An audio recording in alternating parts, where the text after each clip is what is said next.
for which it stands, one nation, under God, indivisible, with liberty and justice for all. Very good. Welcome, everyone. We have a full schedule for a discussion and learning meeting of the board. And we'll go ahead and I assume there's going to be a modification to our agenda. Yeah, I want to add a supplemental personnel report to the consent agenda. It's dated today.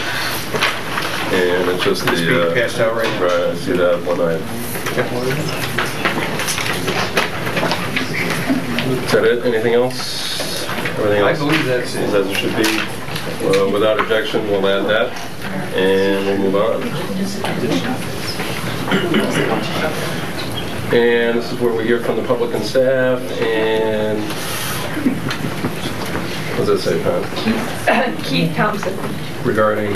Social Studies, IHS Community Resource. Oh, okay. All right. Keith. Oh, there you go. Hey, my name's Keith Thompson. I'm the department leader of the Social Studies Department at Ithaca High School. I've been in the school district and teaching at the high school for 12 years now. First of all, I'd just like to say that I'm very proud to be teaching here, and I think that the high school has gotten better every single year since I've been here, and a lot due to the leadership of Mr. Powers and Dr. Brown. It's actually a very well-run school, and to a lot of people it seems kind of odd that we would need a community resource officer, a uniformed police officer in the school district, as with the assumption that maybe it would be an unsafe place to be, and I don't think that's really what we're talking about here. What I really want to talk about is an incident that occurred last year in my class that would have really benefited from a community resource officer, and situations like this do happen, unfortunately, on a regular basis in a school of this size. It was first period class in a study hall, and suddenly about 10 minutes into class, one of my students had a psychotic break and actually started screaming at the top of his lungs. And of course, I had never encountered this before in my teaching experience, so I really had no idea what to do. So of course, I walked out into the hall, just looked outside the door, and luckily at that point last year, we actually did have a security team at the high school. Luckily, one of them was actually in the same building, and I consulted with him, and it took about 10 minutes to secure the room and get people, get the nurse in there, and also alert the Ithaca Police Department, and then start to resolve the situation. It did work out relatively well, but the timing with things like this is very crucial. So to have someone who could be that point at the high school to coordinate those things and there almost instantaneously would be really helpful in situations that are unpredictable, and those things happen in our school on a regular basis. So to be able to have that sort of communication between the school district and the police department and ambulance and all of that, and to have that be able to happen as quickly as possible, I think would be a real benefit to the high school. So that's what I wanted to contribute. Thanks, Keith. And it's Kimberly Sorts, and I'm sensing a trend, but feel free, go ahead. I'd like to read a statement I prepared, if that's okay. Sure. Dr. Brown, members of the Board of Education, thank you for allowing me the opportunity to speak to you tonight about the possibility of placing a police officer on the Ithaca High School campus. I have spent the last 16 years educating students at Ithaca High School. It's a job that I take great pride in, but also one that has, on a number of occasions, put me in situations that my teaching degrees did not prepare me for. A few years ago, I was stalked by a student. He would wait outside K building, corner me in the parking lot, and then follow my car up Gun Hill as I went home. When I approached the principal at that time about this issue, not Principal Powers, I was told that I should move my car to a different parking lot. That solution was unacceptable. If we had a police officer on campus, I feel that I would have had the support that I needed to handle this situation more effectively and put my family's worries at ease. In the last few weeks, I have been involved in 2 separate instances when having an officer on campus would have been beneficial. I was confronted by a parent outside of my classroom in the middle of the day. I had no idea that she was coming. I didn't know whose mother she was, or even if there was an issue to discuss. I was simply on my way from my PLC meeting to my 4th period class. It is not that I was trying to be elusive. I give my students and parents multiple ways to contact me and communicate with me, be it via email, phone, Edmodo, scheduled parent meetings, monthly parent letters. The fact that she was able to get into school so easily raised a number of red flags about the safety of our building. If anyone can claim an appointment with a teacher and get into school, then what is to stop someone who wants to do harm or sell drugs from doing the exact same thing? I was also involved in breaking up a fight a few weeks ago that was really more of a UFC cage match than a fight.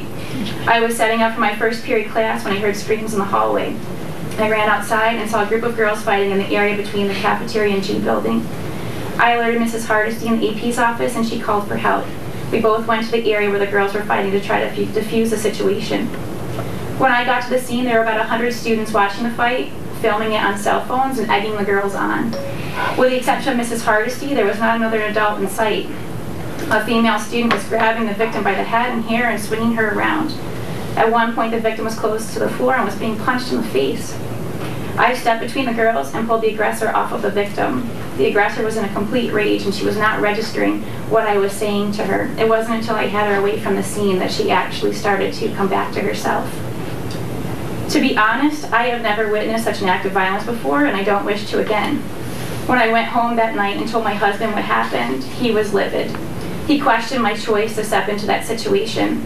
And I explained that in those moments, as a mother of 2 young girls, all I could think about was helping that victim, because if she were my little girl and no one stepped in to help, it would be unthinkable. I could never forgive myself. My husband said, "I hear you. I really do, but honey, what if she had a knife? What if she came after you? You're not trained for that situation. You're trained to teach kids how to read and write effectively, not defuse a hostile situation." And he's right. I'm not trained for that, but a police officer is. I'm not entirely sure that a police officer could have prevented that situation from boiling over, but he or she might have made those girls think twice before taking action. I know that when I'm driving home from school and I see a police officer, I think twice about how safe I am driving.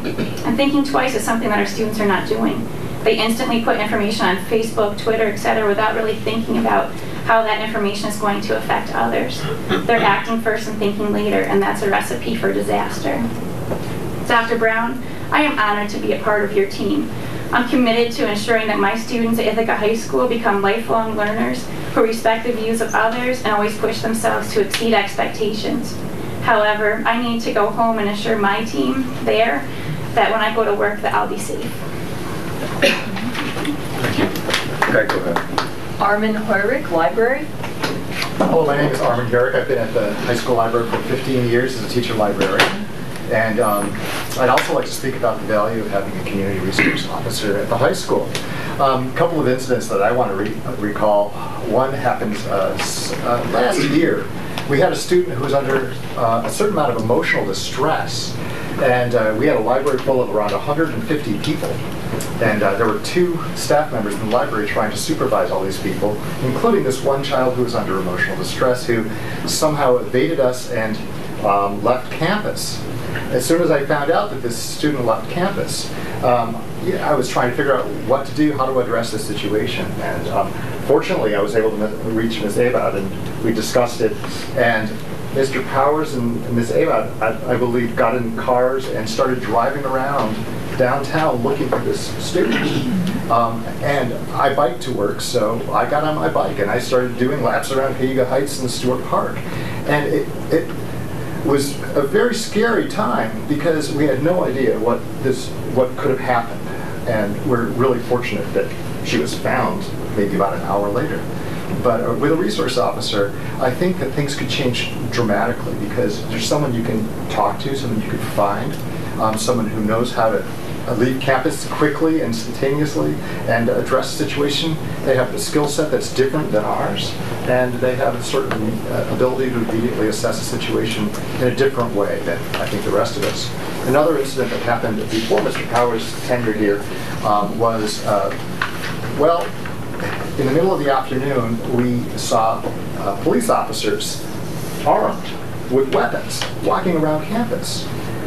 We didn't know what was going on. I was making quick phone calls trying to figure out whether we should go to lockdown. We went to lockdown without knowing, tried to make a snap judgment. I ran into the hall, tried to get people to go into rooms. If I would have known that somebody made a telephone call from a phone booth that was out here and basically faked that there was an incident or falsely reported an incident that didn't exist, if I knew that, things would have changed. The principal at the time did not know what was going on because he was in the cafeteria. So the communication infrastructure that a resource officer could provide is something that we don't necessarily always have. Being able to immediately communicate with somebody is a critical need. And having somebody with the expertise to be able to address a situation, make a quick snap judgment, connect the dots, and talk to everybody, I think is critically important. And I think we all benefit from that situation with students and staff. Thank you so much for your time. Thanks, Armin. Janet Bowman, World Languages. Good evening. I'm here tonight for two reasons, but for the moment I would like to address the issue of a possible hiring of a school resource officer.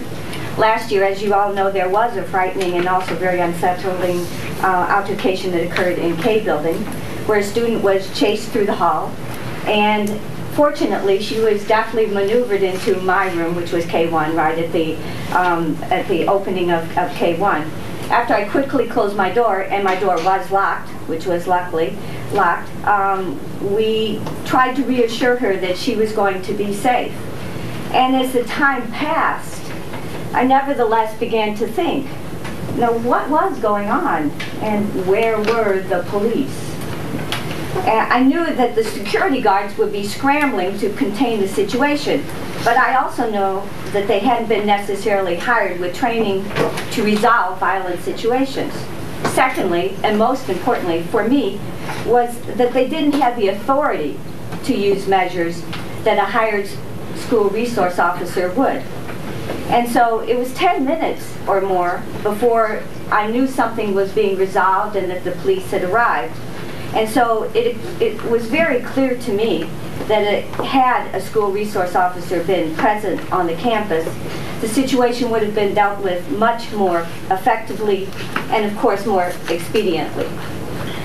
Also, besides having on hand a police officer, a resource officer to contain sometimes some volatile situations, he can also be, or she can be also extremely helpful in mediation. They would be here, this person would be here on a daily basis. They would become familiar with the student population and its families, and they would have a very comprehensive view of the student and their situation at home and in their environment. They would also have a thorough knowledge, in my estimation, of the laws governing all of the things that are touching these children's lives. And so therefore, they would be able to offer advice and suggestions which would be extremely useful for all people working with those students. Then lastly, a student officer is a representative. He or she represents law and order. And I believe that just seeing a person dressed as a policeman will send a message that our school seeks to be a place where everyone is protected and safe. We have nurses to help care for the health of our students. We have guidance counselors, psychologists, social workers to work on academic preparation and mental wellness. So I don't see why it might not be possible also to have a high school resource officer to help us deal with such important problems, such as bullying, stereotyping, drug, and also alcohol abuse. Therefore, I ask that you consider thoughtfully and seriously the need that we might have here at the high school for a resource officer. Thank you. Thanks, Janet. Anyone else wish to speak? Adam, go ahead. Hi, Adam Paisaki, President of the Ithaca Teachers Association. I just wanted to thank you for listening to the teachers' stories. These are the realities that teachers deal with. Tonight we're hearing from high school teachers, but of course there are unsafe conditions in elementary and other middle school and high schools in the district. So I hope that you continue listening to their stories and address their concerns. A district of excellence goes beyond just academic success. It goes to the levels of safe working conditions for all teachers and staff and the students. So thank you for listening, and know that this is what we do every day. Thanks, Adam. Anyone else? Very good. We'll go on to student reps and Ned. Okay. So, as we've mentioned the past 2 meetings, the pasta dinner, LACS pasta dinner, is happening tomorrow. I think we're opening it at 5:30 and dinner's going to be served at 6. And at 7:30 there are going to be drama performances. It's in the Ithaca High School cafeteria. And I said last week that it was a suggested donation. Tickets are actually $8 a person, but there are no-cost tickets available upon request. And we're also working with TCAT and Ithaca Taxi to provide transportation to anyone who wouldn't otherwise be able to come. Other than that, the only thing that's coming up is a week from today, there's a parent-caregiver meeting at LACS, and the theme is going to be peer-to-peer support for parents and caregivers, and childcare will be provided. And that's it. Thanks, Matt. A strong suggestion on the donation, apparently. Yeah. Michael, anyone? IHS? Just today at IHS, the PSAT results were released for all juniors that took the test. Along with going the holiday spirit, most winter sports teams are doing service projects for the Salvation Army. So a lot of those teams are starting to work on those to get them ready for the holiday season. Also going along with that, Link Crew has just begun their food drive. So for IHS students and parents that want to bring in canned food, they can do that starting now and put it in boxes that are located in various locations around the high school. Last Saturday, I believe it was, there was a ping pong tournament held by the class of 2014 to raise money for our class. And on December 15th at 2 p.m. there's a handball tournament for the senior class. So you can, there are staff teams as well as student teams, so all of you are encouraged to participate. So we're going to get a board team together. Yes. Apparently Seth's getting a board team together. It sounds like a fearsome. Is it full body contact? Okay, all right. So college acceptance letters are still coming out for early decision. I know quite a few people have received favorable letters from a lot of their top choice colleges, so that's good. But they're still coming out. One thing that I think would be a good thing for the board as a whole to address, as well as the curriculum committee, is making sure that the technology that teachers have in their classrooms, they're trained on how to effectively use. I know of a lot of class time in my own classes that's been spent with a teacher trying to figure out why the green light isn't on and they can't write and the sound isn't playing, and that ends up wasting a lot of class time. So of course the technology is a great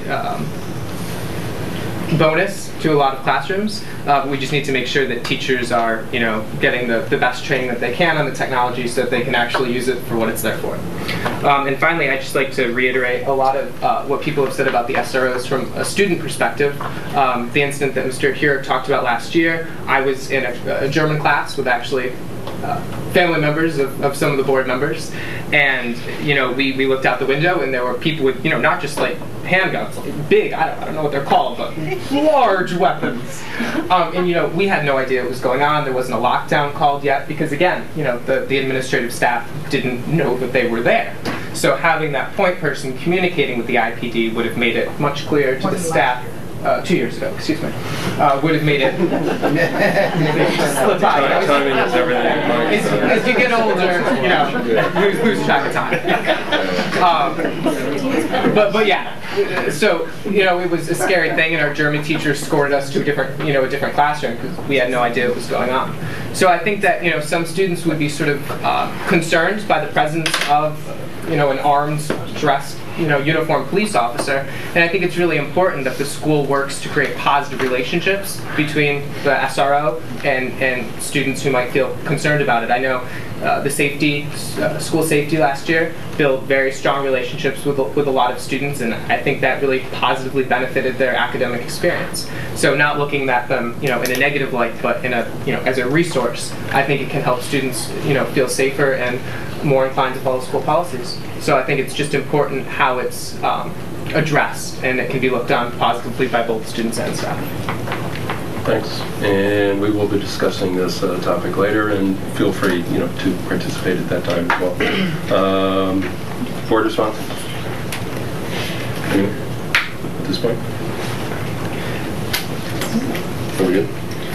Judy? Well, first I'm going to tell them that. Judy apparently has a comment. Yeah, I was going to tell you the date for the curriculum committee because I do want you to come. And The 11th? yes, the 11th at 3 o'clock. School's not over yet. But I don't know if you want to excuse me from my 8th period class. Like, that would be fine. So you're all on the down slope anyway, but I mean, You should go to class. oh, sorry.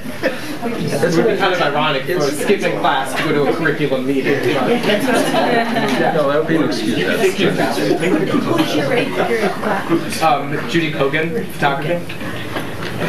You could come and take pictures. There we go. I'll bring my film camera, which I now know how to use. And we can, Oh, he's learning to use film.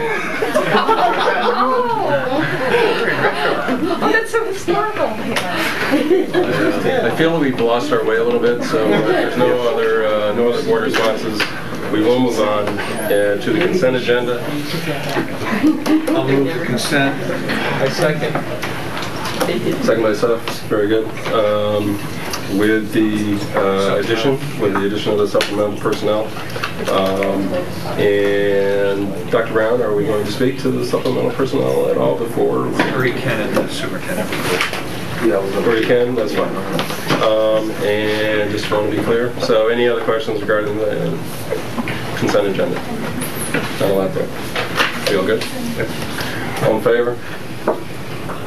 That's everyone except Judy Max, who's not paying attention. That's fine. That's everyone. So I believe, Dr. Brown, we are very good. We're on to superintendent's report. Just a couple of items, thank you. First, thanking and showing appreciation for a great person. The lady next to me was Jenny Bishop, who's come in, not only filled big shoes in Miss Doreen Bowles, and I think just about everybody knew that Doreen was superintendent secretary for a long, long time, and she recently retired. And Jenny has stepped in, and we haven't missed a beat. And I know Doreen's watching, so Doreen, that's nothing against you. That's because Doreen's not watching. You know Doreen well, don't you? Well, she can watch it. But Jenny's been outstanding. I don't know how she's put up with me.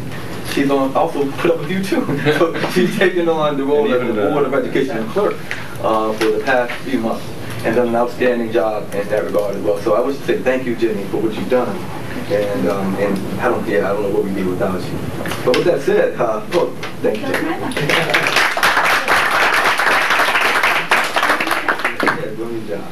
I'm happy that you just approved the appointment of the new Board of Education clerk, Ms. Danielle LaFrance de Silva.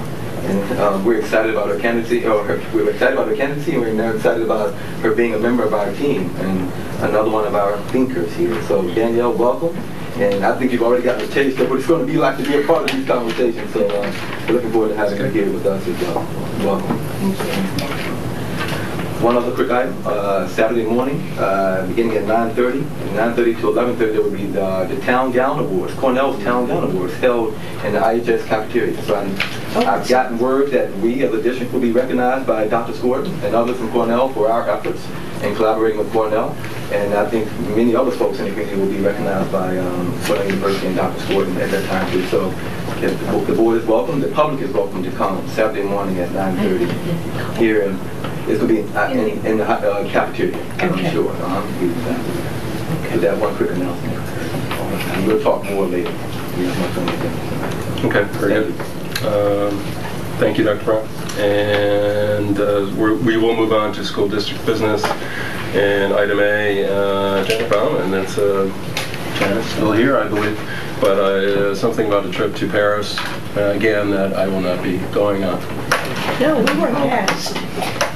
Yeah. So we have. I'm glad to have someone speak to it. Yeah. I think it'd probably be a good idea if someone did before we. Love to talk about Paris. Ms. Coleman, would you have a couple of words? A couple of words to introduce Madam Bowman, who's going to take her every other year trip to Paris. And as you know, any international trips need to be approved by the board. So I've asked Madam Bowman to come and speak to you to give you just a brief overview. And she's here. Certainly, any questions that you may have. I know that when we approved the Ghana trip, you had particular questions around fundraising and chaperone questions. So she's here, and I appreciate her efforts this evening, but she can speak very quickly to her trip to France. Beau? Merci beaucoup. Hein? Ça veut dire que je veux parler en français, non? No? Absolutely not. It's a 9-day trip, and we center ourselves in Paris. So that means that everybody will be taking the metro or walking. We do about 10 miles a day, so you got to be in good shape.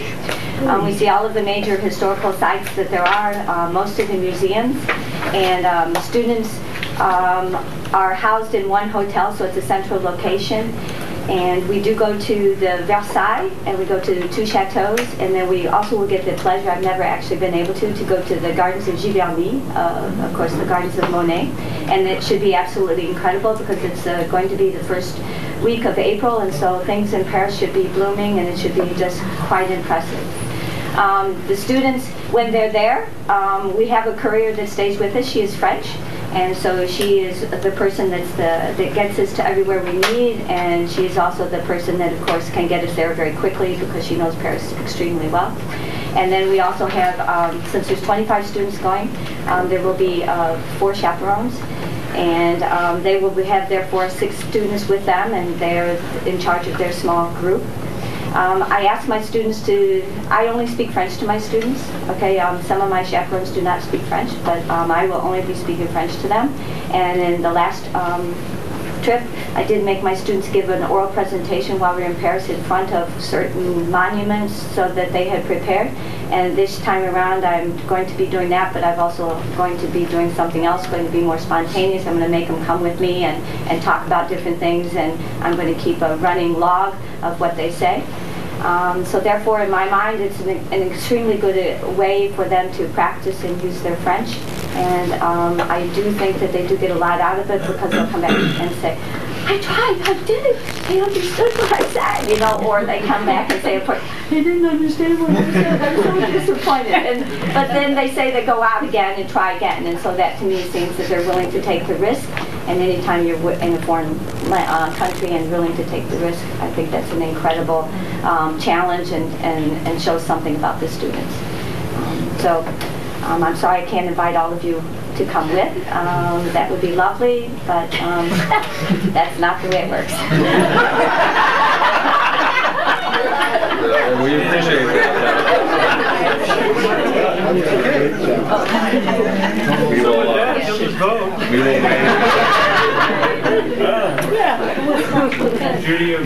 I see you're leaving from the bus garage. Are you taking a yellow bus home? Yes, we take the school bus down. They're young and hardy. I'm old, but I can handle it. And yeah, we take the school bus down, school bus back, and then, yeah. Okay. Other questions? Good.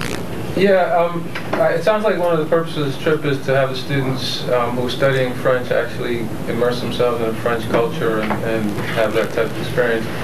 Would Montreal work just as well, and then in addition to allowing them to practice their French in that setting, also allow more students, you know, to not have to deal with the students and their families, deal with the cost of a trip like this? Is that something you thought about in the future? I've also done a trip to Montreal. I do the trip to Paris every other year.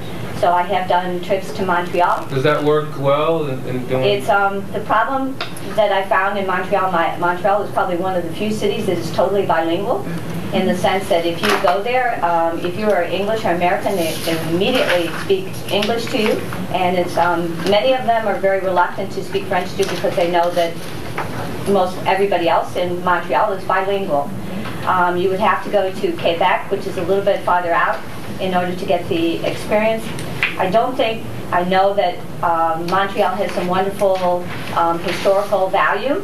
I just believe that Paris is probably one of the most culturally rich centers in the world in regards to museums, art, architecture, history, that there has so many points of reference that in my mind is for that reason that I have chosen to, you know, go to Paris every other year. Have you found that the added cost is something that families have to have to overcome to, you know, as opposed to the Canada trip versus the... Most of my students have the opportunity since I start organizing it over a year early. Most of them work during the summer, and so that has allowed many of the students to help their families in regards to paying for the cost. And so that is the option that has always been very useful in the past. And could you talk about what things you put in place on this particular trip in terms of allowing students whose families couldn't afford to make a trip like this? Well, we've had bake sales, and unfortunately, to be honest with you, bake sales are not, if you've got that, you're talking about, you're correct that it is an expensive trip. Bake sales don't allow that cost to be lowered very much for each student. As I have just stated, I believe that the student, because they feel there's a value to being able to go on the trip, that most of the students have made the effort, like I said, during the summer, to find a way to help pay for the cost. And in my mind, since they're taking the initiative to try to do that, then the trip even becomes more meaningful because they themselves, not even looking to their parents, you know, their parents are helping out, but they themselves are working hard to see that this trip can come to pass. This year, were there any students or families who weren't able to raise the necessary funds that somehow the bake sales or other things had to be used to help? Because I asked this because one of our board policies on this is, on these type of trips, is that students shouldn't be excluded because they or the families can't afford it. So I just want to make sure we're living up and following our policies in terms of trips like this. So are there any students this year who any student worked, you know, around to deal with some financial pressures at all? To be quite honest, I have had any of the initial students that applied to come on the trip I had already sent home information stating what the trip cost would be, and so I think that even at that point, they themselves as a family went through that proposal and said whether they could or not, and so therefore I was not aware of that even occurring because it never even got to that point.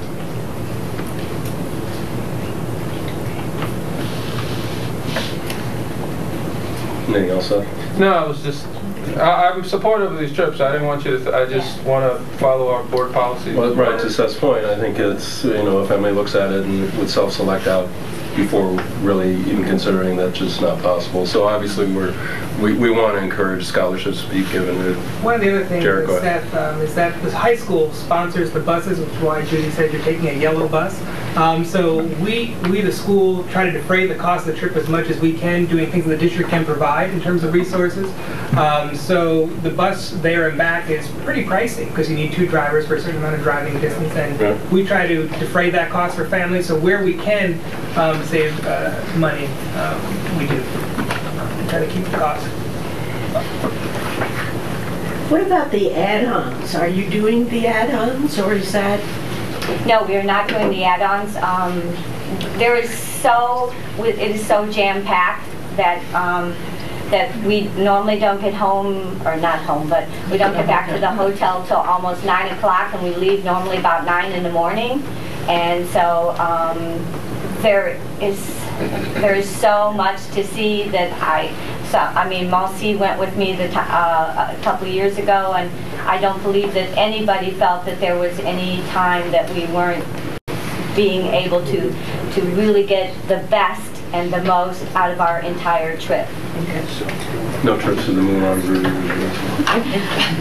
Go ahead. So I'm also supportive of this trip and these sort of trips as well. And I know I have the privilege of helping to lead some of these international trips with college students. And what's been helpful for us is to build in time where we, for an hour or an hour and a half, in essence, decompress or reflect about what's taking place. So folks who've never been out of the country are seeing things for the first time. Oftentimes, depending where you go, there can be culture shock or non-culture shock. And so, is there anything? I hear you saying the agenda is action-packed. do you build in time for you all to have some sort of conversations about processing just being in a new country, processing being immersed in a new culture as well? And if not, I would say that first of all, anytime you sit down at a meal, that is occurring, because they're talking about, oh well, this happened or this happened, and so you get within the group at the table that's occurring at every one of the meals. And then of course there are 2 bus trips, and so then during the bus trips, people are talking about what they saw, what was going on, what they've done. So I have not in the past ever felt that anybody was feeling extremely uncomfortable, just because first of all, there are teachers that they know, they're with their fellow students. The company, the courier is a French-speaking person. We've had incidents that occur. Somebody broke out with hives because they were allergic to the sheets, and so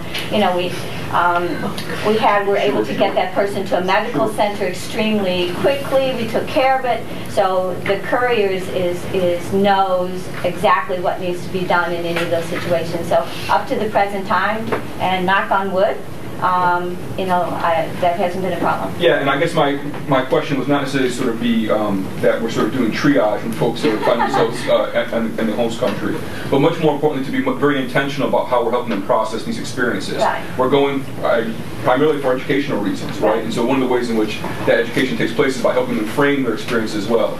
Of course, informal things take place in dinners, over bus rides, walking to various places, but at some point in time I would recommend that folks put into their actual schedule, into their itinerary, some dedicated time to helping our young folks process what's taking place, because they may not say it during those bus rides, they may not say it during those lunch times, but if there's an open space where that's the expectation, it may free from folks to have into those conversations. And not that it happens here, but I'm generally supportive. I like the list, I like the chaperones look good, so looking forward to it.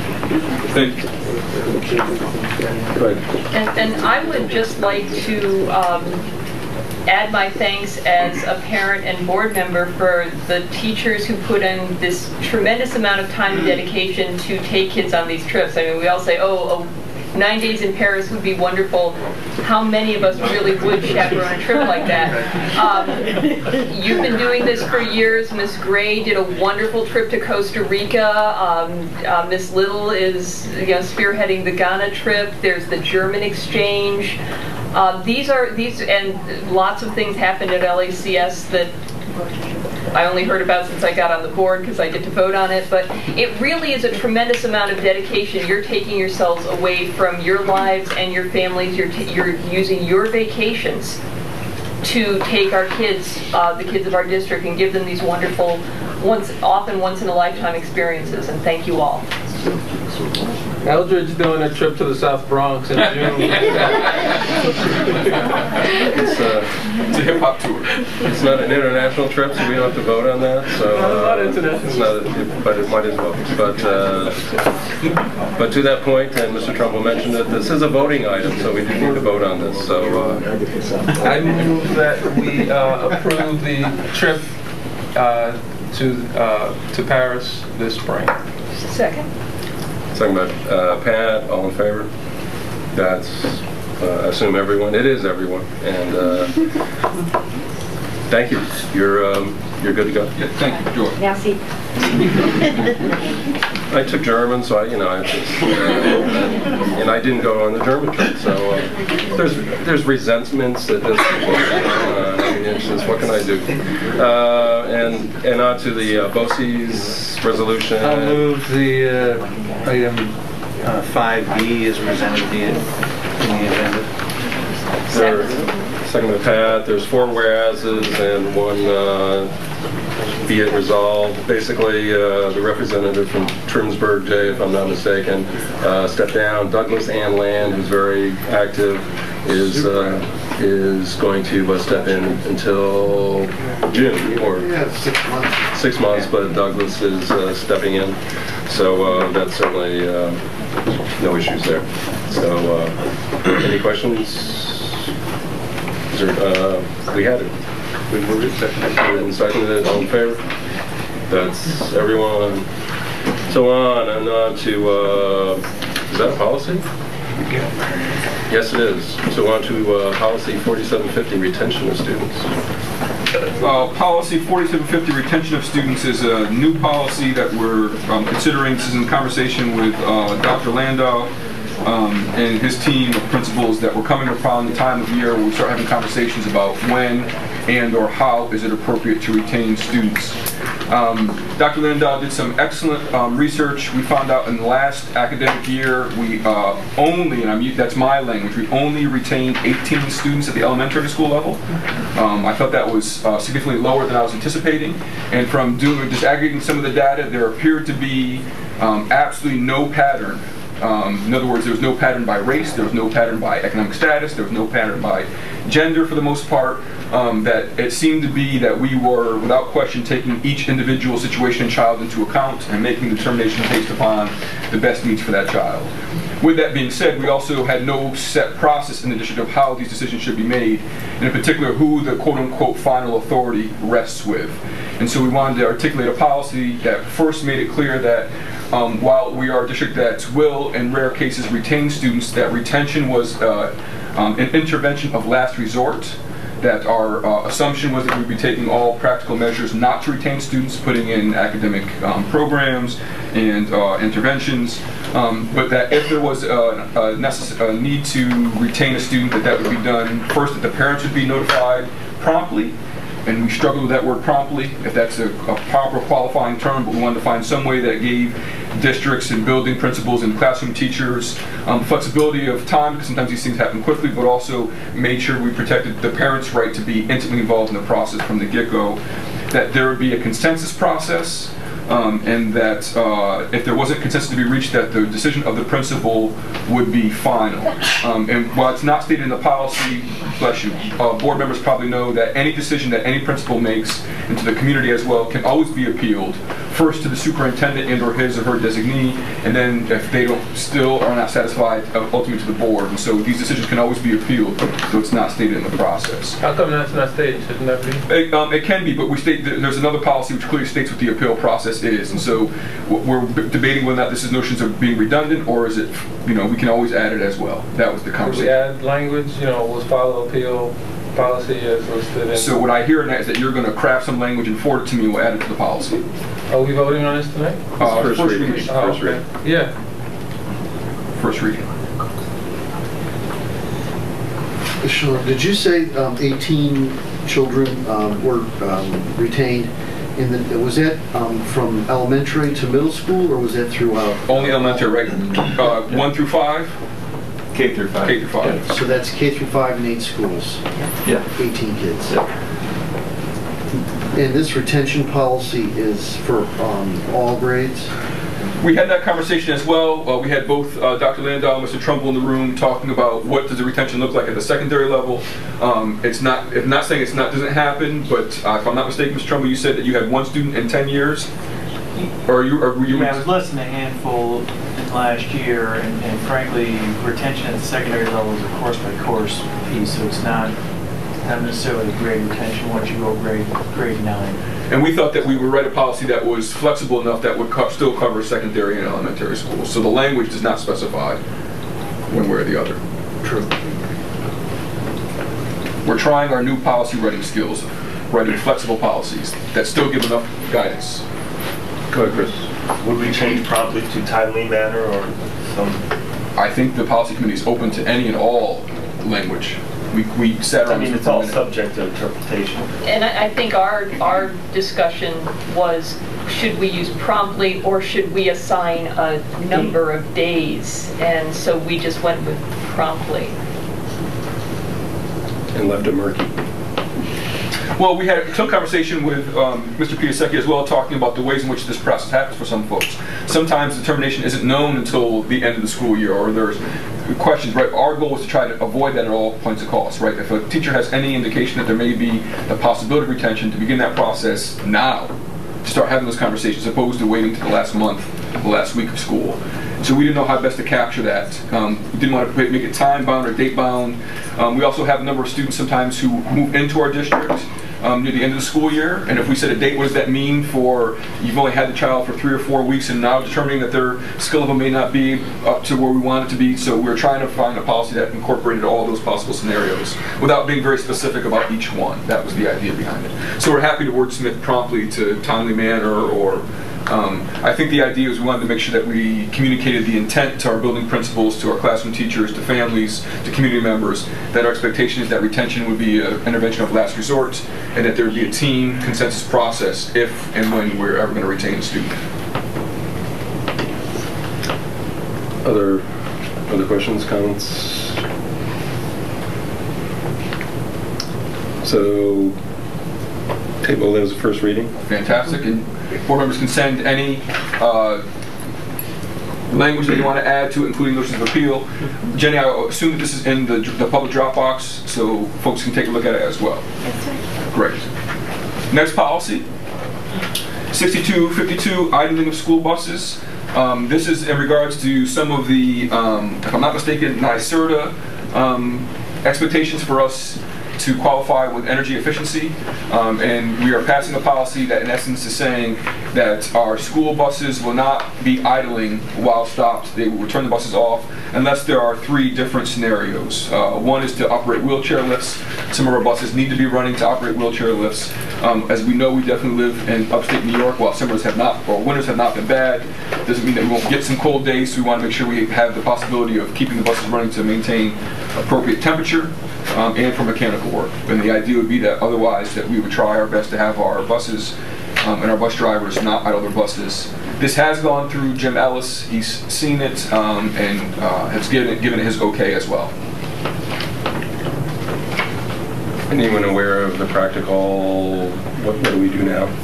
Jim said we're already trying to do this as best we possibly can. One, it's saving gas for us, right? So whenever possible, we're turning buses off.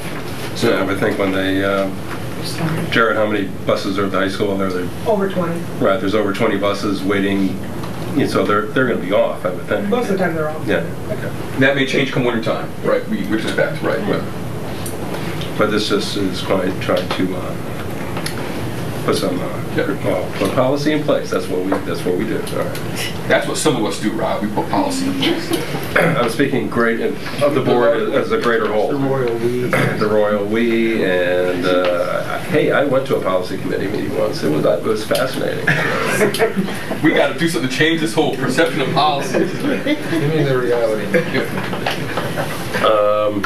So any other questions? Obviously, push them on to the policy committee, or go yourself and work on it with the policy committee. So we will table for next reading, which there's no reason not to do it. Bring it up at the next meeting. It'll be at the next board meeting. There will not be a policy meeting between now and then, so folks do have recommendations. Make sure you get it to us. Right. Actually, there will be a policy meeting. Yes, there will be. December 13th, Thursday, December 13th, 5 p.m.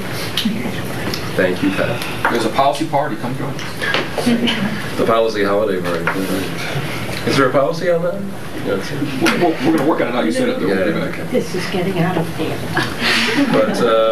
But we have tabled the 2 policies, and frankly now we are going to go on to really one of the main items of the night, and that's the school resource officer that has great interest by the school community, the greater community, City of Ithaca, touching everyone, Dr. Brown. So thank you. Let's go. I will invite Mr. Trump.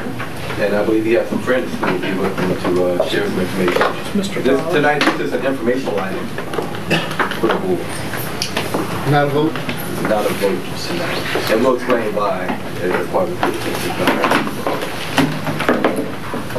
informational and discussion. Certainly this is an opportunity for folks to weigh in and ask questions.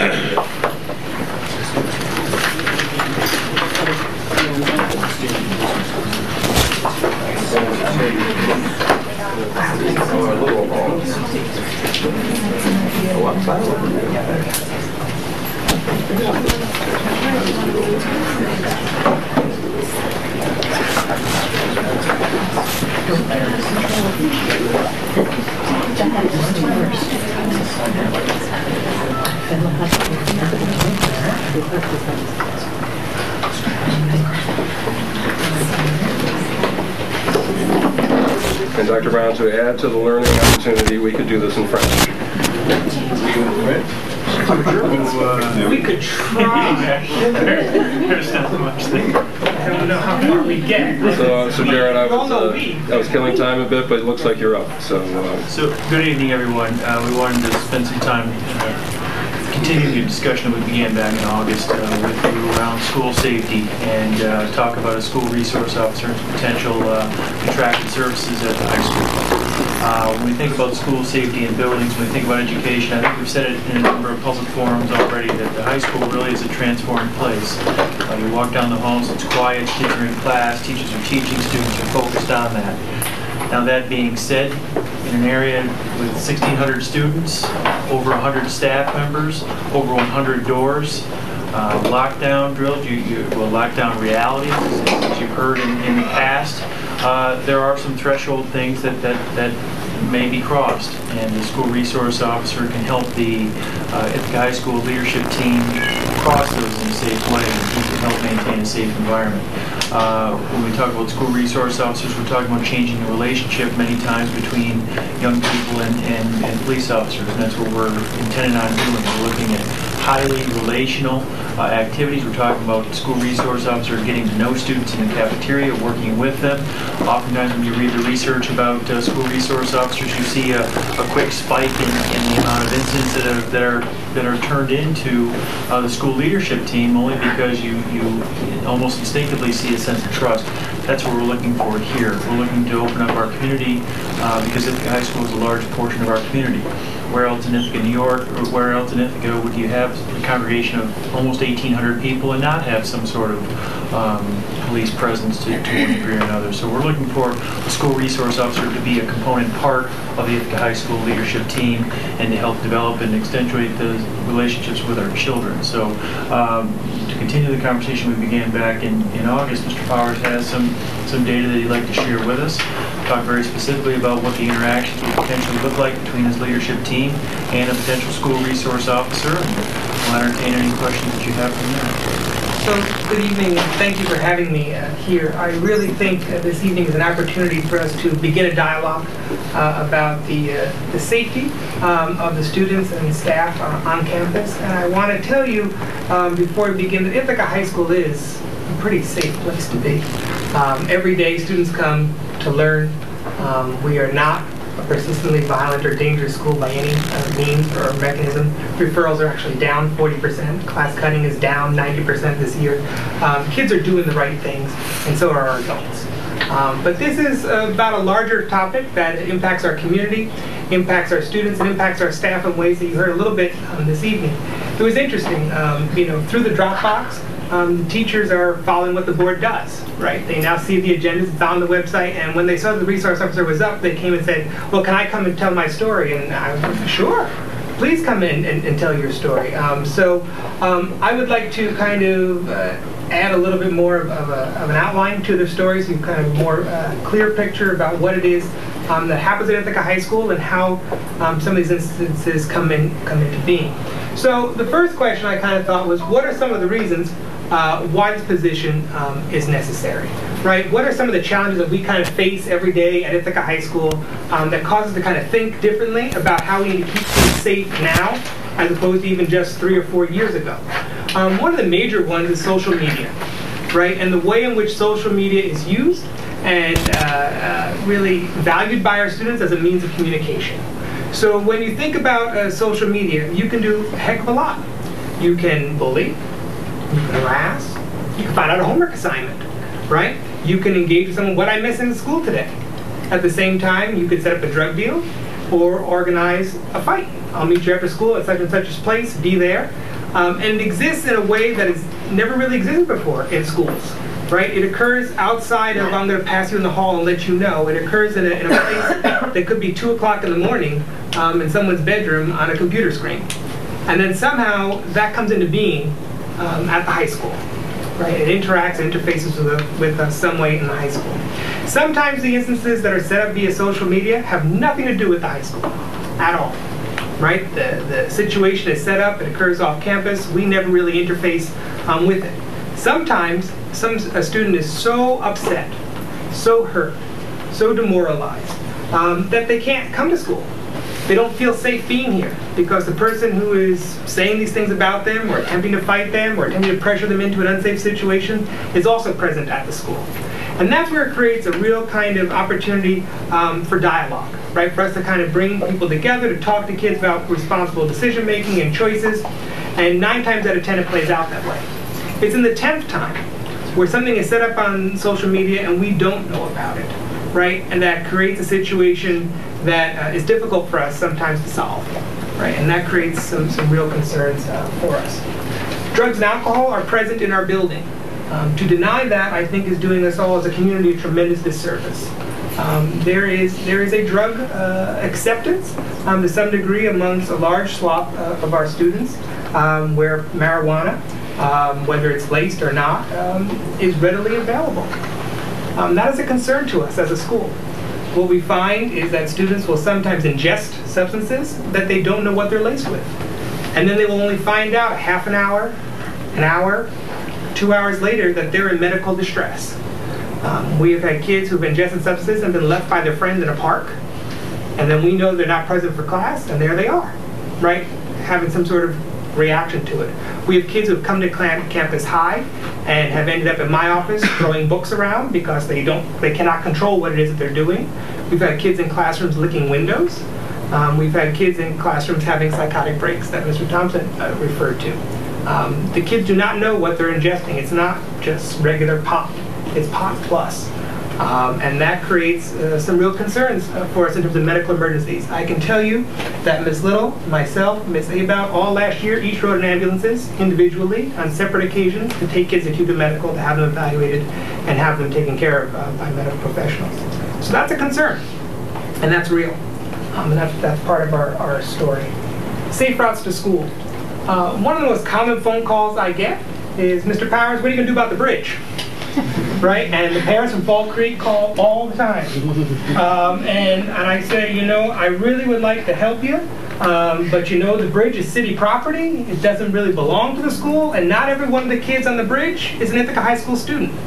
We are a drop-off point for many schools, TST BOCES, other schools that come in, LACS, and sometimes kids have an affinity for us after they graduate where they want to come back and socialize with their friends, and they end up on that bridge. And when they end up on that bridge, they are sometimes engaging in innocuous activities that wouldn't bother anyone, and sometimes they're engaging in illicit activities that would bother a great many. The school does not have jurisdiction over that bridge. It is not school property. This is an opportunity with the school resource officer to kind of bridge the connection between city property and school property and help solve some of the situations. I will tell you that usually in the fall, it's a lot of the 6th grade parents from Boynton say, my kid wants a safe route to school to get to Boynton, and they have to walk through a cloud of smoke on that bridge, and what are you going to do about it? And I said, well, I'll send someone out there, or I'll go out there, and we'll shake it a little bit, and the kids will dissipate for a day or two, and then they'll come back. This is an opportunity to kind of think differently. Also, if you've driven past the high school in the last 2 weeks, we've developed a school zone. Right, it's now 20 miles an hour over that bridge, namely because the student last year was hit by a car while crossing in front of that area roadway. So someone needs to be there to enforce it, right? So you have a 20-mile school zone, but who's there to say it really is 20 miles an hour? So safe routes to school, I think, is a really critical thing because it impacts not just kids at the high school, but kids in the Fall Creek neighborhood and also going on to Boynton. Building safety. Building safety is a unique challenge at Ithaca High School. There are 11 buildings on the campus. There are 144 doors. There are 118 teachers. There are 100 support staff. There's 144 exterior doors to this building. Most of them are locked most of the time. But it's a pebble. A kid goes out the door and says, I'm going to hold the door, and puts a pebble in. Or they put a roll of tinfoil in or something, and that door is open. At the same time, there are some doors that are always open because the building is not connected. We are not a connected building. So you have A and B building that has a door that's open. You have a gym area that has a door that's open. You have a main office that has a door that opens. And you have a cafeteria that has a door that opens. And any visitor can come in any one of those doors at any given moment, right? And that creates a real security concern for us at the high school. If you also have been in the high school, you know the main office is not a stopgap measure. It is off to the side. So we say the policy is stop and sign in the main office. but there is no mechanism by which someone actually is forced to go into that main office to sign in. And when you come in through any one of those doors, you could appear, as Ms. Schwartz pointed out, at your door. And most of the time it's a parent. But there have been times when it's Johnny's dealer. And Johnny's dealer wants his money and wants Johnny and knows from social media that Johnny has social studies 5th period. Right? And then it's Miss Little and myself, or Miss Abad and myself, going and ask the person, what is your business? Why do you belong here? You need to leave. We're going to call what we call our community partners and have you escorted from the building. But we have porous borders. Right? There are 96 instructional spaces. We have a teacher attendance rate that's hovers somewhere around 92 to 93%. Our substitutes don't have keys. They don't have keys to the building. So if they're there, you hope that the door is locked, but the way the classes change and teachers come in and out, not all those doors are locked all the time. So in the event of a lockdown situation, your substitutes are not trained in any real way, right, to ensure the overall safety and viability of the building. So that's a huge concern for us as well. Additionally, one of the things that could really hinder us in a building response, and Mike, I think, alluded to it, was communication. Right? Every one of us has a radio that's attached to our hip. It feels like an appendage that we all have. But it's not synced to emergency response.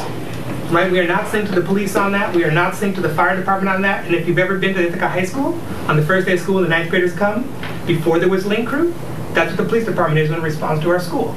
Right? They do not know where K building is, F building is, G building is, L building is. They have no idea. They have a vague idea, but they're not in there every day. So when a crisis situation comes in, sometimes they report to the correct location.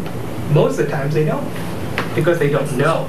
So having that communication, having the ability of having someone who has a radio on their shoulder and says, we're over here, or it's this side of the building, and gives the information, relays it in real time, is critical to us responding in an emergency situation. That's a real and genuine concern. A crisis goes down, I place a 911 call, I go back to the scene of the emergency. I'm not giving them real-time information as they're coming into the campus. I'm there dealing with the crisis. So that's a real concern as well. Community support and engagement, right? That's a real tie-in. Sometimes incidents happen in our community that the school is not made aware of. So let's say there are two families that are having a marital dispute or domestic dispute, and that fight takes place on a Saturday night. Monday morning opens, and those two families have kids that come to that high school. Those kids may want to settle something for their parents, or they might be involved in a very dangerous custody issue, or there might have been an order of protection that has been issued over the weekend, and we don't know. We don't know until well into Monday, maybe by Tuesday. In the meantime, students are there. We want to be proactive, not reactive.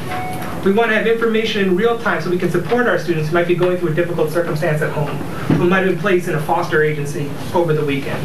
And that information exists with the police. It doesn't always exist with us. Sometimes there's a need for mediation, right? Sometimes there's real conflict that occurs. And people are sometimes very frustrated with how we handle things. And there's a need for mediation. There's a need for an independent third party to be present in the room because we believe one thing, the family believes another, and there's a need for that third party. Having an ability to mediate and solve problems and be part of that conversation is critical. I think also a lot of our students, right, have interactions with police that usually place them in negative situations, right? So I got pulled over by the police, right? Now I got a ticket. Or, you know, the policeman stopped me because my brake light was out, or whatever a teenager is going to encounter. Maybe they got picked up on the comments for something else, or whatever, what have you.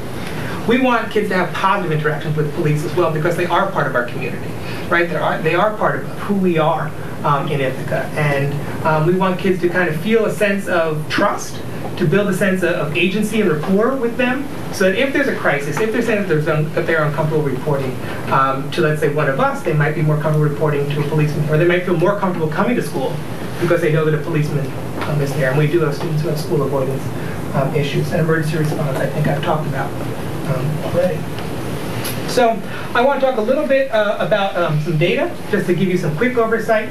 In January of 11 to December of 11, there were 104 calls placed by Ithaca High School to IPD. If you look between January of 12 and November of 12, there was 157 calls placed by IHS to IPD. There's 180 days in a school year, which means they're already here most of the time anyway. The things that they are dealing with, right, range from harassment. Students are being harassed via social media, drugs, theft. Someone stole their iPod, someone stole an iPad, something along those lines. Dealing with accidents in the parking lot. And then there's something called property check and welfare check. And I just want to draw your attention to those two lines and assist. Well, one of the things we're doing this year that we didn't really do as well last year, but we're getting better at, is really calling on our police officers to help us be here. So we have them present at dismissal. We have them present in the morning. We have them present on the bridge. We have them in our cafeteria. So we have been more and more calling on the police to help us engage our school community and help us look at our school safety plan and help us look at the layout and the complex of our building and solve some of these issues. So we're calling on them more, not because the high school is in trouble, but because the high school actually isn't in trouble and we need their help to continue to get better and to improve. So looking at where we're getting better and where we're improving, fighting is down year over year. The one fight that Ms. Schwartz referred to was our second fight of the year and involved 6 of those 8 kids. We've had 2 fights this year. One involved 6 kids. Leaving campus without permission is up because we're catching kids as they're leaving, because our hall assistants are there, they're present, they're engaging with kids, we're noticing who's going off campus. The numbers that I'm concerned about, right, is drugs. Right, if you take that number, 8, and multiply it by 4 quarters, right, that's going to take you to 32. That's going to put you much higher than 24 last year. So that number is on the climb, and we need to be cognizant of that and develop a real action plan. The other number I want to draw your attention to is DASA reports. We're a building, as Mr. Trumbull said, of about 1,600 students. We've had 24 DASA reports. We believe at the high school that's underreporting.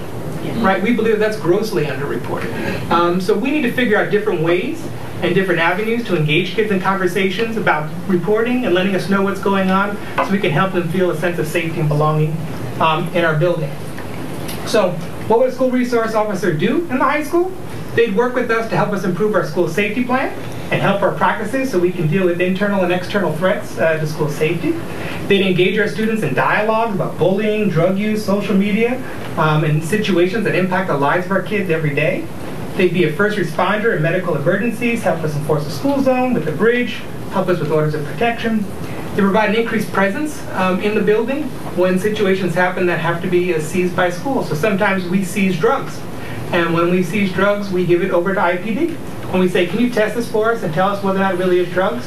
And maybe 10, 15 days later, we get it back. But by then, the hearing has already happened. This is a different way to kind of have them more actively involved and help us have more active case management when we turn things over, and really help us with mediation and build some relationships with kids. So our goals: learn about positive alternatives to substance abuse, learn about anger management and conflict resolution skills, developing risk assessments, and help us kind of figure out where we're vulnerable and how we can improve, reduce violence in the school, build interpersonal relationships and communicate, learn and implement decision-making models that help our kids kind of be more supportive about conflict resolution, add information to local issues that will help us be more responsive, more supportive of our kids, and acquire skills, right, and help us build things that at the secondary level help our students become more able to resist peer pressure and resist some temptations around drugs and alcohol.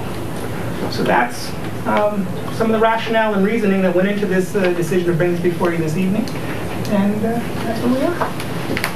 And Mr. Trumbull, could you speak to why this is an informational discussion item and not a position that we're formally put in front of the board of directors? It's more of a contracted service. It would be a contracted service with the IPD that the officer would work in partnership with our leadership team through the reorganization back in the fall. Not all positions were filled, so that's where the money would come from. So they wouldn't be hired by the ICSD. It would be an IPD officer, like I said, working with the IPD for the remainder of the school year. We've been clear with IPD to make sure that we're talking about just during school hours, or if after school hours or before school hours are required, not during vacations, and ending with this current school year. Perfect. So, first of all, that was a great PowerPoint. I think you did Dr. Brown proud.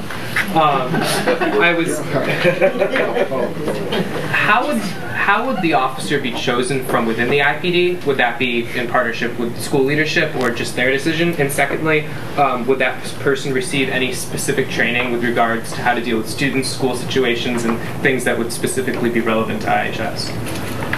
There's a couple of pieces there that we've been working with the IPD to talk about the hiring process, that we would actively be hiring the police officer for our campus. So we see them, that it's really our hire, that we're working for a highly relational person to work with our young people. In terms of training, there's a certain amount of training, quite a bit of training that they're all about relationships with the IPD. In terms of developmental pieces, that person will be a part of our leadership team, so we'll actively go through training along with our folks so that we are engaging in what it looks like on a day-to-day basis. And also bring up some of the important points that you brought up earlier about how do we then introduce this person to our building to make sure that we've got a tight environment and everybody feels welcome and comfortable on both ends of that. Gotcha. It's, how do I want to phrase this? I understand the framing, that makes sense, right? There's a couple of concerns that we've expressed as a board about the student resource officer as well. One would be the sort of chain of command, right? So if we have a student resource officer in the building, they report to whom? First, before, right? There's always going to be a police officer. So we've got to work through the dynamics of how that works, but they would be on the leadership team. Again, they're still an IPD person, they're not an ICSD employee. And then, so I think I need more clarity about what that looks like, right? So are we, and I think the question said, I think it's to Mr. Proctor, do we anticipate taking students out in handcuffs? No. Middle of class, right? No. That's what that kind of stuff. So what I would like to say is that there's school law, right, and then there's local police law. And the way we operate today is not going to be any different than the way we operate tomorrow. Right now, if I conduct a search of a student and I discover something that's illegal, that student right now is not arrested, not placed in cuffs, not charged. Right? It goes to the school law process. Right? It goes to a superintendent's hearing. The superintendent makes a decision about whether that student can return to school in consultation with the building leadership. That process won't change. What we're looking for is someone to help us improve our overall campus safety. Right? Someone who can help us be in relationships with students and help us do some serious problem solving. Someone who can help us really kind of engage in a larger framework discussion about how we can improve as a building, and the way you do this being in a relationship with children and getting to know them at a different level. So this is not about perp walks and taking kids out in cuffs, because that's never happened before and criminal activity has occurred on campus. But sometimes incidents happen where families go to IPD and they want to press charges, or they want to go and file a police report because an iPod was stolen. This gives them a resource there in the building that is fundamentally closer to the source and gives us the ability to kind of track it a little bit more closely as a school, instead of just saying, well, good luck with that. So then my follow-up question would be, so I hear you talking a lot about relationships and this idea. We know that this is a community which experienced some tensions between our police officer, between our police department and some communities. Doesn't mean those tensions will work their way into a school, but I'm wondering the way in which I see some of this, the possibilities are that we target particular students, we target particular demographics, right? What are the ways in which we're going to make sure that that doesn't take place as well? Or that we're going to find ways in which to make this a much more positive relationship, right, as opposed to one that's sort of punitive and or surveillance-esque. Right, this is not about targeting, this is not about surveillance, this is about safety, right? In order for kids to learn effectively, they need to be safe, right? And they need to understand that they are safe. There have been situations, which Michael has spoken to and the other students could speak to as well, where they have been in situations where they haven't felt safe coming to school. And that's not a demographic or targeting a certain group of kids, right? Those are situations that have occurred at different times, at different intervals over their high school career. This is about getting better at that. This is also about a situation where students and families might need more information, right, and how to navigate a police situation where they may not necessarily feel comfortable going to IPD, but they feel comfortable coming to school and engaging in that conversation. This is not about targeting any one group or any one individual or doing quote-unquote surveillance. This is about the overall safety of a building that has 11 buildings on its campus and 144 external doors with 1,600 teenagers. Go Michaela, Noah, then Elder. Is there a proposed date for when this school resource officer would arrive? What we're hoping to do is to start the new year. Okay. And also, I know that you're just working on the Ithaca High School, but is there any need for a school resource officer at other schools in our district? We haven't had discussions about it. I was the principal of Boynton for a long time, and when the time arose, we worked with the sheriff's department. And working with the Sheriff's Department, I want to relay the relational piece to this. Is when you look at the statistics, and it's not that the police are called all the time, but you've got great variability in that. One of the things that we're trying to do is to have a name with a face and a relational piece to it. So, for example, when I was the principal at Boyden, when we called the sheriff down, I wasn't sure who was coming down. So I think when Mr. Powers talks about business as usual in a sense that this person would complement their team, we want you as young people to know who this person is, that you can go to them also, and then also if something arose that we would have the common factor of somebody that was there that you could trust, and everybody on the campus and everybody in the community knew that person. Did I answer your question? Go ahead, Norm. I have a question about a school resource officer with what they can do versus what an administrator can do. There's a slide in your PowerPoint that said, quote, engage in dialogue, ... about social media. And, you know, let's say there's a remedial setup and it's 4th period upstairs G bathroom, and, you know, you put it on Twitter, it's public, administrators can see it. What could a school resource officer do that an administrator couldn't? So I think there's multiple ways to answer that question. What you put on Twitter may not necessarily disrupt the school day, but might cause you or to feel very unsafe about being in school, right? Or feel as though there's a threat made against you that doesn't necessarily intersect with school law pretty cleanly. You might need support in a different avenue than what the school can requisitely provide you. This would be a resource, right, to kind of help you find that support that you're looking for. Many times we say to students and families, we suggest that you file a police report. Right, because it's not necessarily a school matter or a school situation. Sometimes when things get stolen, the IPD actually has the ability to ping some stolen Apple equipment. The school does not have that authority to ping and find out where your stolen equipment is. But if it's on campus, right, and they're able to say, oh, it's actually still at 1401 North Cayuga, that's a heck of a lot more helpful than saying, gee, I'm sorry you lost that piece of equipment. So there are resources and tools that IPD has that the administration doesn't always have at its disposal, but can refer you to IPD. But by then, multiple hours have gone by, and sometimes your property is lost, or the threat grows in your mind, and you feel less comfortable about being in school or walking home after school, or a situation that might occur over the weekend that doesn't necessarily intersect with the school day. So just the sentence engaging, right. Would that be, in your opinion, would that be more resourceful than going to a guidance counselor or someone else in the administration? It's yet another avenue for you, right? Not everyone can speak to their school counselor at Ithaca High School, right? Not everyone feels comfortable speaking to an associate principal at Ithaca High School. Some people feel comfortable talking to a trusted teacher, or talking to a graduation coach, or talking to some. So we try to find multiple avenues, right, where students feel someone that they're comfortable approaching. This is yet another person who they may feel comfortable approaching and sharing a concern or a situation that's occurring in their lives. That would give us information to maybe help support with school resources, or to help support with community resources that we know and that are available to us through the relationships that we have with other community agencies. So it's a point person for a conversation. We'd like to see the person be relational in the cafeteria, be relational in the library, really be present at dismissal and arrival, so that you get to know them, and they're not just a police officer, but the school's police officer, and someone who you can really kind of look to in a position of authority who'll be able to help you. Go ahead.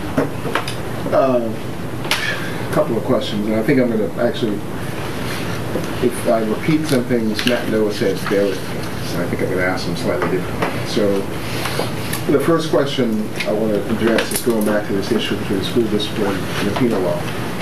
And what you've already said, if I heard you correctly, is problematic. Student A steals an iPad, the police officer is going to be involved from a penal law perspective. Student B gets caught with enough marijuana in the locker room to imply intent to sell, and it's a school issue. I think that's problematic on many levels, and if that's what you mean, this is probably not going to work out well. So that's something that I want to hear more about as we go forward, right? So the school is large. What are the ideas about assignment plans? Listen to the stories. Those stories could happen simultaneously. Sure they could. One officer is not going to be able to solve them. Right? So the idea that this person is going to be a single panacea is problematic. Not saying that. The social justice issues inherent in the school are not going to be able to be solved by an officer. Right? This community is suffering, although we're still a very safe place to live and our economy is strong, there are an increasing number of young people who are disconnected from that. And their families are disconnected from that. And their families have experienced multiple intergenerational failures in this very district that we call home. To many of those students who have experienced that, they might not even be aware of why police presence frustrates them. And historically, there have been times in this country where the police presence was specifically against someone, as much as it's been for someone. So I can hear students from different classes and different races, from different nationalities and different languages, easily asking the question and meaning it. Are these people here for us, or are they here for us? This negotiating the difference between counseling and law-related counseling, I want to hear more about that. I know you're not going to have all the answers before we engage in it, but there are going to be some handoffs between your social workers, the psychologists, police department, the nurses. What have you given, to what extent have you thought through those processes? Sean began to mention the team approach. I'm interested in knowing what you envision the actual elevated team being in case something happens. An officer who may have special training to be a CRO won't necessarily have critical incident negotiation training, may not be able to talk to anybody who has a psychotic episode, right? The issue about whether or not the officers will be in uniform, whether or not they'll be armed, is huge. And there are positives and negatives about both of those experiences. I'd like to hear that addressed, and I could go on, but this is an issue. It's not that the idea is problematic. I think it's an actual good idea, but I need to hear more to appreciate that we could actually do this well. Now? Okay. So, I'm more than willing. Many of the questions you asked, there needs to be further conversation. Again, we're not asking you to vote on things tonight, and we can put some things out there, but it hasn't, quite frankly, many of those haven't been vetted with me. So I want to have some clarification on some of those questions too. This is the beginning of a process. Right, that's what I'm getting up there now, so you guys understand where we're going to go when we get there. Right? And also the issue of us filling the bill 100%. To a certain extent, this goes well. We reduce the demand for the Ithaca Police Department's force. Right, so we had conversations with our mayor about increasing their participation financially as we go forward. I mean, it's something to consider. I know that geographies don't map exactly, but we do this right. And I think we can all anticipate that their jobs would be easier in a lot of circumstances. They're going to be bringing problems into us. We hopefully will be alleviating some of the need for them to continue with certain activities. So that's the general direction I'm going in. Hopefully that resonates. It's those are the answers I'm going to want to hear. I heard 9 questions and none of them were rhetorical, so thank you. So I'm trying to figure out what's going to be the best process for us to vet this more and bring it back to the board. Because they're great questions. Quite frankly, many of those probably couldn't be answered until we've been doing it for a while. So we need, at some point we need to make some decisions if we're going to do this or not, to get into a situation where we can have some answers to some of those great questions. There are other models out there that we can visit. I've been in some of the best high schools in this country that have been recognized as being some of the best high schools in the country, and they have school resource officers, and they have great models. And quite frankly, they'll speak to how they could be one of those best high schools without a great community policing presence.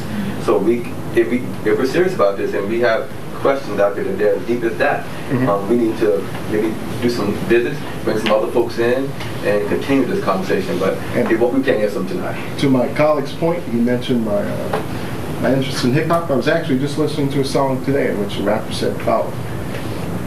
There are more young people of color in this country locked up for having less than an ounce of cocaine than there are for all murders, assaults, and other property crimes combined. Right? And his question was basically what would happen if we flipped that and actually locked up every middle-class kid who used drugs.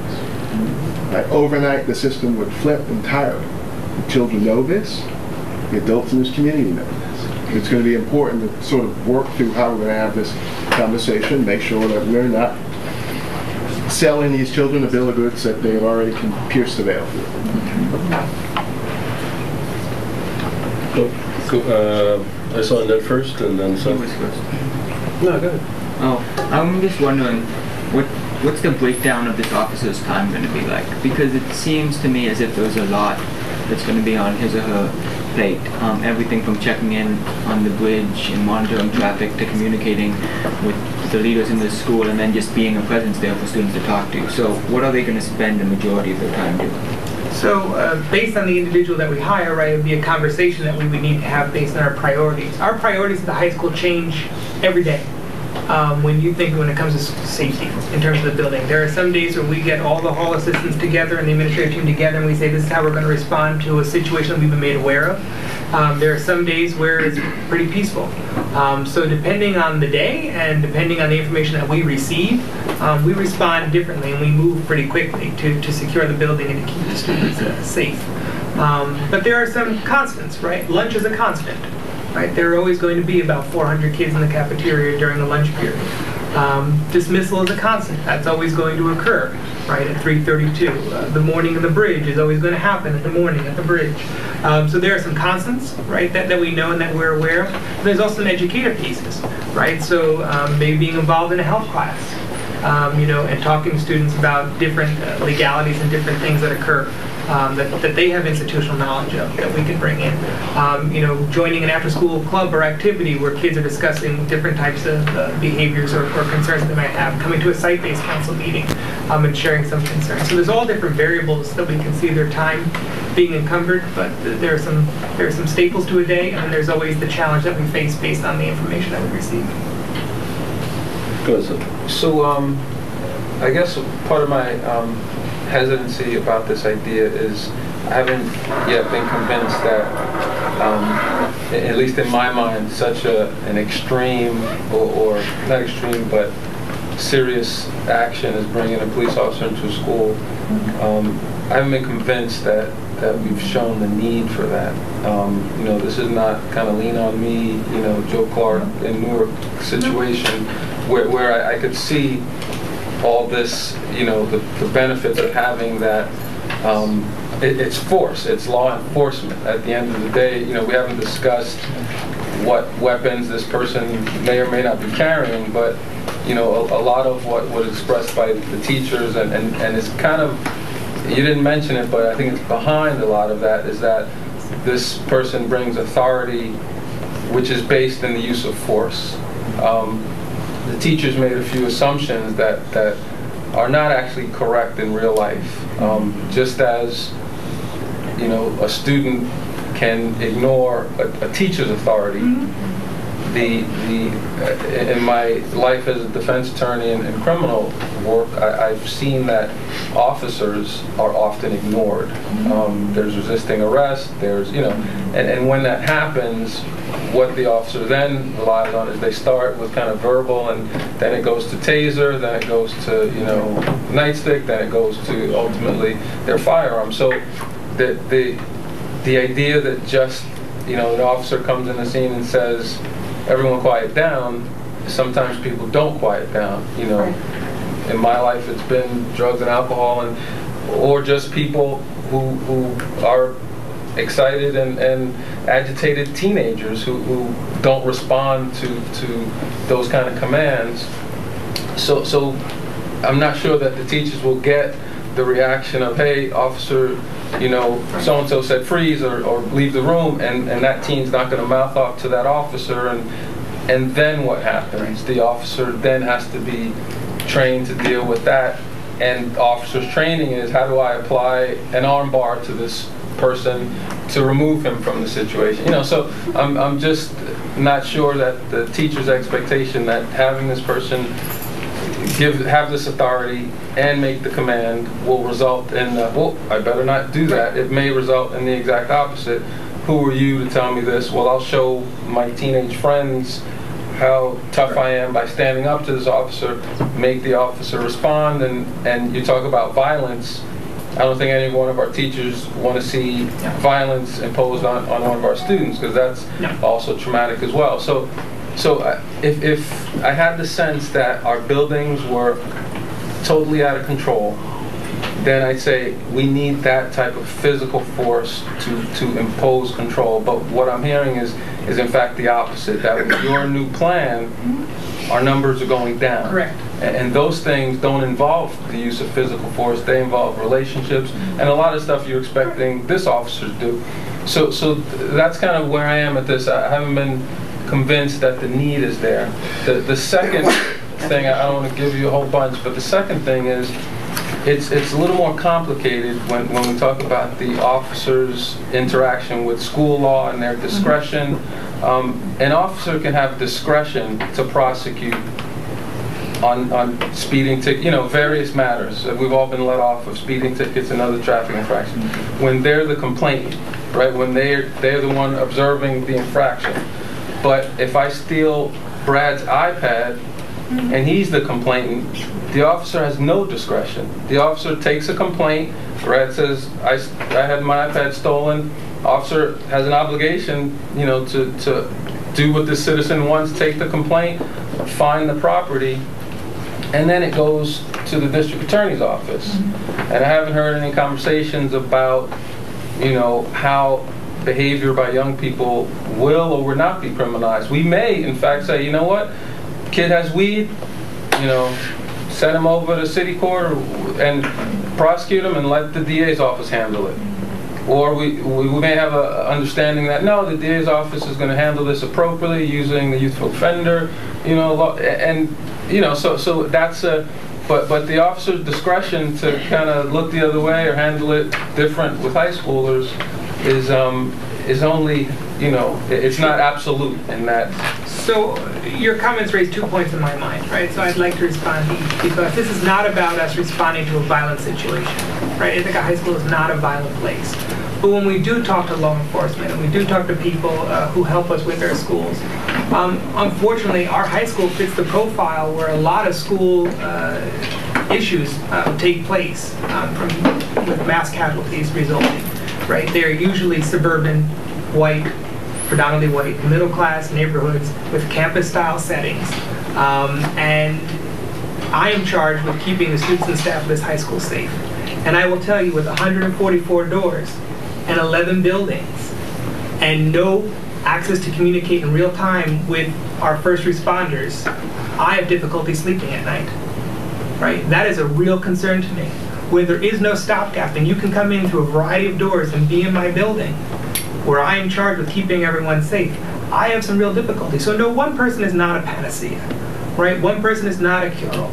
But one person is better than what we have now, which is waiting, right? And that's where I feel we're doing, right? So from the bottom of my heart, after being in that building for a decade, I feel as though we're waiting for something to happen, right? Without the resources at our disposal to effectively respond in a crisis situation. That campus encompasses multiple city blocks, right? When you were to measure it out, it encounters 1,800 people on a daily basis. That moves, right?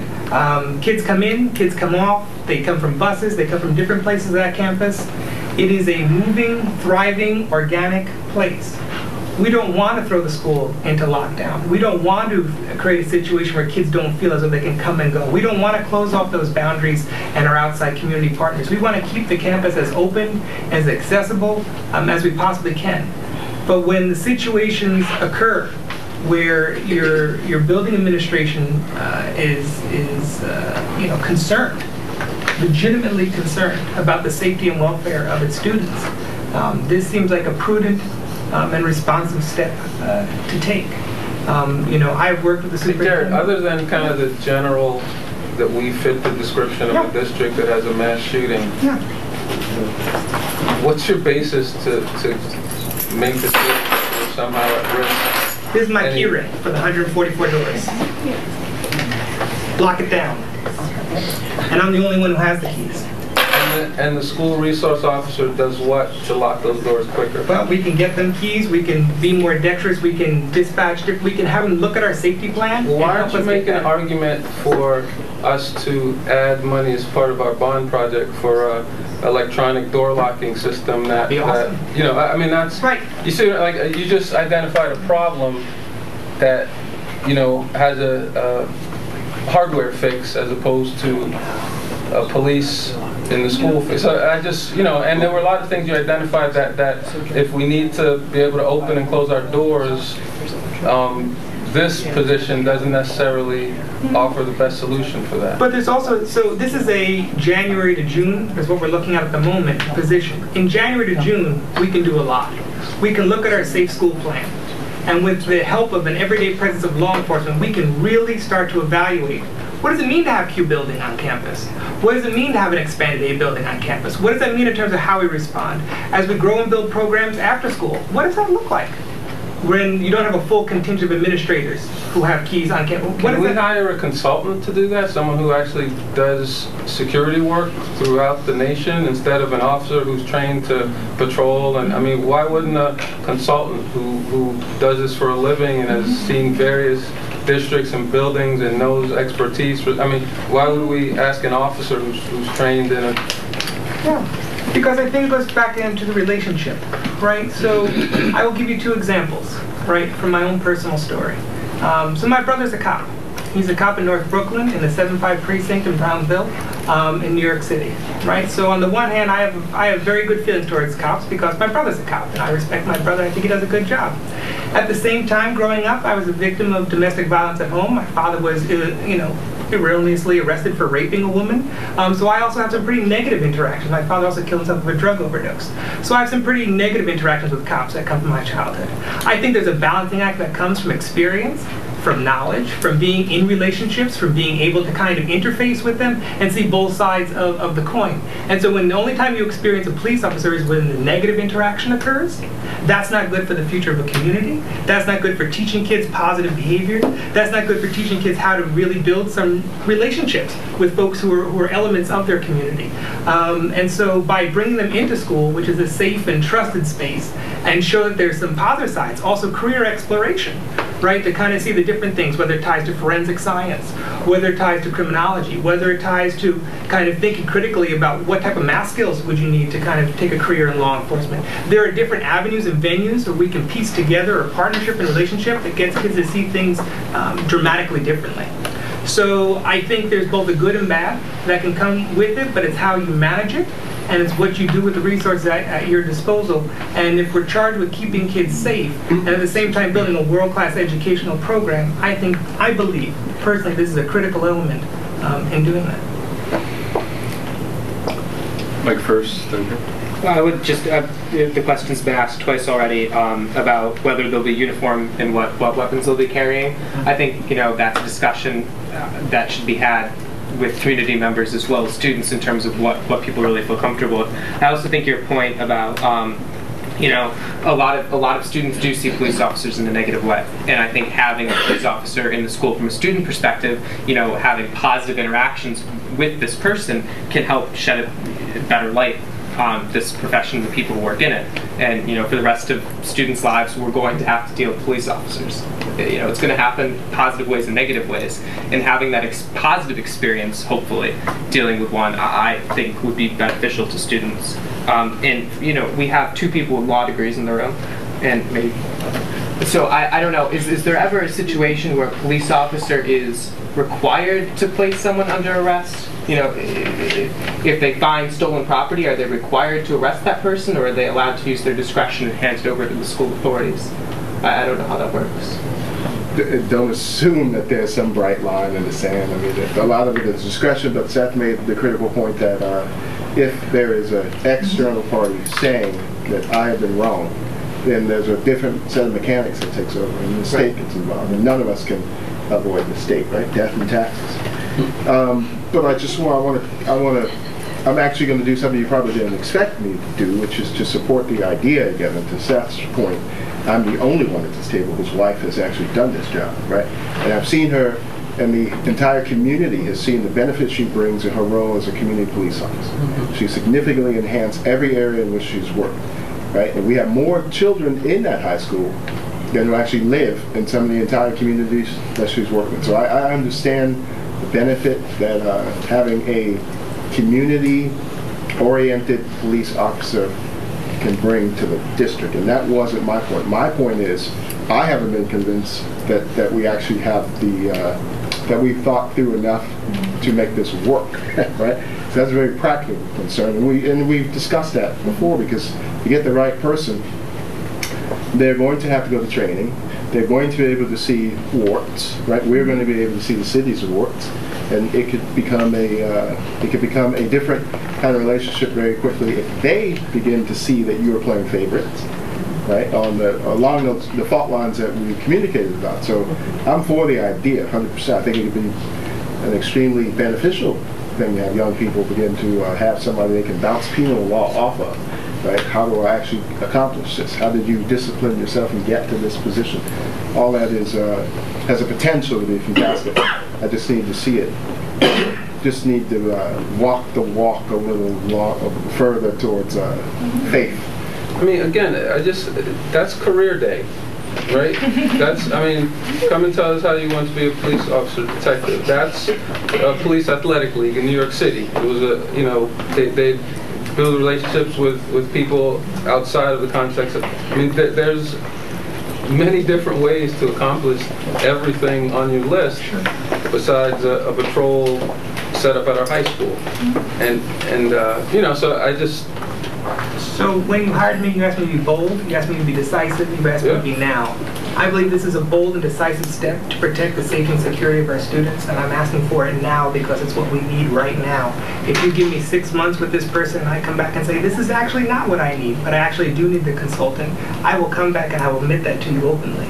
But if we try for 6 months and it is working and people do feel safer, and we have kids now who are not afraid to come to campus, and you see the relationships being built, and you see things occurring inside the school that continues us on this progress, where the referrals continue to drop, kids continue to come to school, and teachers and students feel safe and engaged in the process, right? And that's something different.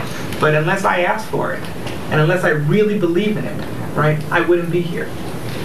So are you now asking for a 6 months trial? I'm asking for a position that starts in January, right? Jason alluded to the fact that it would run through the school year. But I believe it's something that we need to at least get grounded in a situation where we have a campus that's growing, that's dynamic, that has people coming in and out, and that we need to think critically with law enforcement's perspective about how best to serve the students and staff of that building. And that may take a year, it might take a permanent relationship, it might take 6 months, but I know right now we are vulnerable. Judy Max had a... I'm looking at you two, and I'm looking at the back row back there, and I'm wondering, I haven't heard anything from the other administrators, and I don't know if they were part of the process to come up with this plan and are in favor of it. So I'd like to hear some of that the next time. And the other question I have is, under the Safe Schools, every police officer should have a map of the school and know exactly having the map and living the map are two different things. 9th graders have the map. That's the point of Safe Schools, is to have the map. Safe Schools, we're gonna not map well. Our high school isn't map well. I'm being serious. It's one thing to be on the map, one thing to be walking through the campus, but I understand what you're talking about. And I went to a high school that actually had sheriffs, not one sheriff, multiple sheriffs in various parts of the high school, armed sheriffs in uniform. And so I'm appreciative of the way in which Mr. Peacock's pushing us to consider, particularly the way in which law enforcement, because of the idea of use of force, starts pushing us down the path, almost by the nature of the business, sort of to pay real attention to what those conversations are. I'm also aware that at my school that those folks became integral components, and at one point they became part of the school fabric in ways that weren't about notions of authority, but really were about notions of conversation. Now I don't know how those gentlemen did it, and it's, I'm going back off a 20-year memory, right? But the idea being that my recollection of their role in the school was a positive role.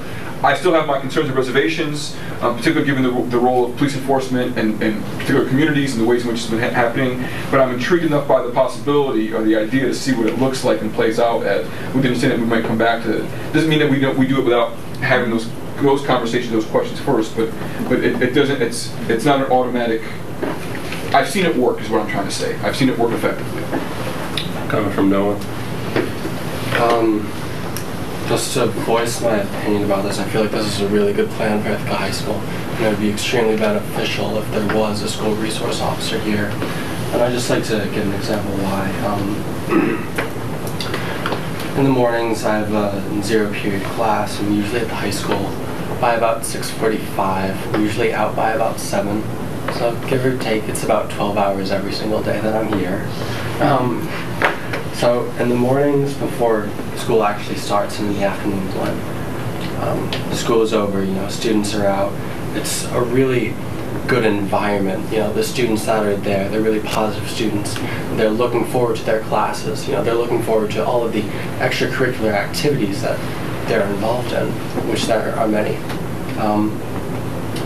But not only would the school resource officer, in my opinion, would be able to communicate about, would be able to communicate with administrators really well about, you know, certain incidences and other major events that occur to the school on a somewhat regular basis. But, you know, if you're a student and you're skipping class and you see one of the hall monitors, you know, you're not going to go to class. You don't see any superiority that they have, but when you see a cop, you know, walking around the corner, it's not like you're threatened by them, but you're going to go to class because you have no idea where they are at the school. They could be right around the corner, and it's just in the back of your mind. Elder?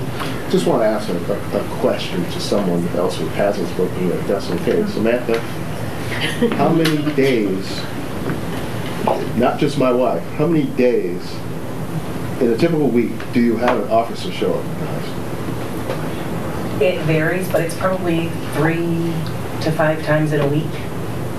So they're spending not necessarily a considerable amount of time. I'm not saying they're there 8 hours, but there are activities that are bringing them there on a regular basis now. Yes. And do you envision that those instances would be affected by having their presence there? I do, because I think also we're being a little bit proactive and visionary. I mean, when we're looking at the whole child and we're looking at 21st century learning skills and college and career readiness, we're looking at a full service school. We have cars who comes into the school, we have Lighthouse, we have Possibilities. So we are really providing community agencies and organizations within our school setting. So to me, I don't look at the school resource officer would be another component to what we're already trying to do to ensure that our students and families' needs are met on a daily basis. So, I mean, you know, they're there and sometimes they give us a little bit of flack or say they can't be there for certain reasons when they don't want to. But the fact of the matter is if we had somebody that was kind of our own, we would be able to, one, not have to wait or rely on if they can help us out or not, and two, start to develop some of those relationships, positive relationships that we're looking to build with families and also with students and our staff. I mean, some of our staff have had negative interactions with police officers. So I think it's just kind of the direction that we're moving in, being a community full-service school. Thanks, Samantha. Jared, just a bit of the history. Certainly, Jay, we did not have a school resource officer in the high school, but it's my understanding that at one point there was. Mm-hmm. Okay. There's a period, how long ago? I'd say about 9 years ago. A decade ago. So about a decade ago, we did have a school resource officer for a period of time, mm-hmm. and for some reason that ended or whatever. BOCES has one. BOCES has one? Okay. Paid by the state, I think. So this is not a new idea for Ithaca High School particularly, but either the campus has grown in 9 years. You've added thousands of square feet to the physical plant. That creates a situation where we need to look at and assess, right, what those new spaces mean to us from a safety standpoint, with a lens, right, towards keeping all students safe in all those learning spaces. We've also expanded the after-school times through EDGE. Exactly, and I think it's. Awesome. I think I'm speaking to the points that are being made. You know, I'm not aware of how that resource officer was used. Mm-hmm. You know, whether it was effective or not. So, obviously, an opportunity, excuse me, to revisit the role. If this is an idea that's coming back to the community, it's been done before, but it's an idea that we're obviously going to take a look at. Our next meeting, our next meeting's December 18th, so I'm going to assume that we're going to do this again. Folks are going to come back. We're going to take another run at this. Go ahead, sir. I just want to make sure we frame this in a way that's pretty important. We have to consider seriously any time that we expand the role of government. I mean, we have our Constitution that is everyone pretty serious document, and I don't want us to take this lightly and say, oh, we're just letting this nice school resource officer come in. I mean, what we're doing is kind of expanding the role of government. We need to really be conscious of what we're doing in terms of how it fits with the type of life we all want to experience. We face the same threats as public officials in holding this open meeting with no security, no metal detectors, and I could frankly make an argument, just like Mr. Powers did, about the risk that we face. But when you look at your community and how you want to live, I don't want to walk through a metal detector, and I don't want an officer posted at our meetings. And I just wanted to frame that and not let us go down the road without wrestling with these serious considerations, because this is our community, and we can have the concerns about safety, but we just have to balance that in how we want to live, and do we want to walk through doors freely, or and what risk we're comfortable with. So let me add something to that. The flip side, and again, I'm speaking from the experience of not having. I haven't had the experience where my spouse has been a patrol officer for years and comes home having spent 20 years on the force just dealing with those people who won't listen to reason and have to be taken down. Right? Her career has been completely different. And I've seen the benefits, even now as a juvenile investigator. She brings something to the table that will prevent a metal detector. Right? So again, to me, I'm not as concerned about the implications as a state, because the assumption, Seth, you're making is that the person charged with this responsibility will always resort to that power, and that's just not. It hasn't been my lived experience, right? And I grew up feeling very untoward towards people in uniform, right? So if Jared, as our leader, you are telling us the school is entering a tipping point, then I'm going to acknowledge that what you're saying is this may be something that could stave off more serious action in the future if we do it right.